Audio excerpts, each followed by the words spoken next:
Andrew Bogut is the host of the Bogues podcast, an Australian and international basketballing legend, but he's so much more than that, and he joins us right now. Great man. What about today, right? So Pride Festival, all the rest of it. Look, you and I'd be the same, right? You do you. Good luck to you, whatever it happens to be, right?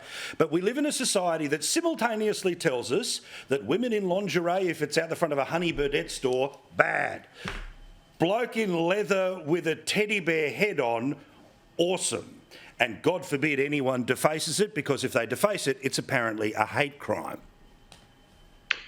Yeah, interesting times. I saw it, I commented on it. Not a fan of it. Obviously, the teddy bear can be one argument from the LGBT community, but kids identify to things like that and drawn to teddy bears and rainbow flags and whatnot. And seeing that was, in my opinion, despicable. I'm glad someone painted over it. I think they should get the Order of Australia medal for it, because it's outrageous. I'm kind of over all this extremism with this kind of stuff, and it's one thing if there's discrimination today.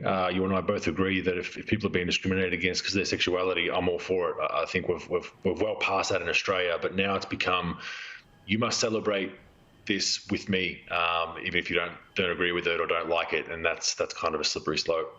But I love that this is referred to as a mural. This is an important piece of art for people to be seeing when they get off the train at Wynyard. Again, it's just, to me, it's these bizarre standards, right? Like part of us part of the Twitter world wants us to pretend it's the 1950s and we must clutch our pearls, but then images that are just as racy or have a lot of other meaning behind them, completely okay. And again, you know what the reaction's going to be. You would have copped it all day today. Fidesz saying, you know what, probably no need for the image. If you want to do it at the parade, at the party, at the nightclub, good luck to you. But the idea of the mural about the bloke in the leather with the teddy head, please.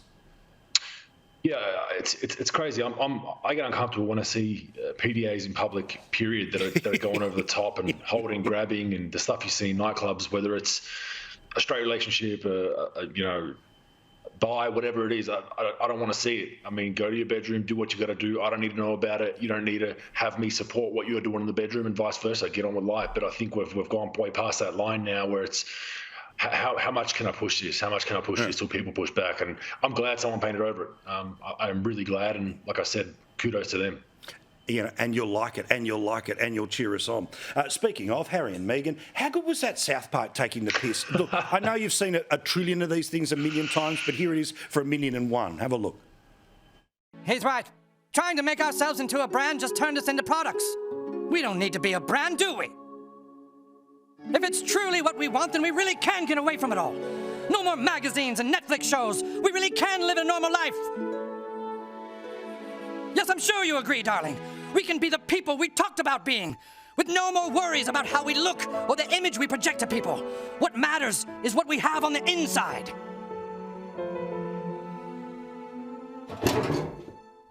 Hello?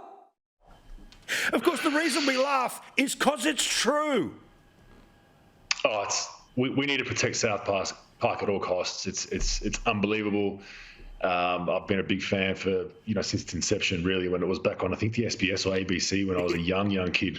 Imagine that on SBS or ABC today on a separate note. The place would be on fire. Correct. But yeah, I mean, the fact that they're going to go after a cartoon and try to sue a cartoon tells you all you need to know. They've gone after every person and their dog, every celebrity, everyone in history. I don't think anyone's tried to sue them. But Harry and old Meghan, it's good for the goose, I guess. God love them. Well, I tell you what, Trey Parker and Matt Stone cashed up from the TV show, from the musical, from the Team America. Always something to check out whenever you just need to be reminded of how the world actually works.